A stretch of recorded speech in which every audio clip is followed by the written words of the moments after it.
Қазақстан Республикасы қарулы күштерінің қызметтік тұрғын үйге мұқтаж азаматтық персоналын egov.kz порталында тіркеу үшін сізге egov.kz порталында авторизациядан өтіңіз. Негізгі бетте азаматтар әскери есеп және қауіпсіздік әскери қызмет бөлімін таңдаңыз.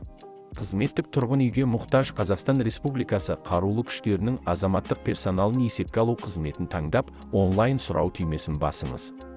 Bir қадам өрісінде барлық жолдарды толтырыңыз.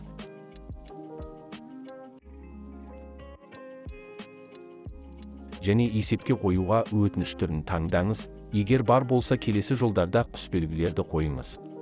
Балалар, созылмалы аурулармен ауыратын отбасы мүшелері, мүмкіндігі шектеулі балалар, еңбек шарты туралы мәліметтер.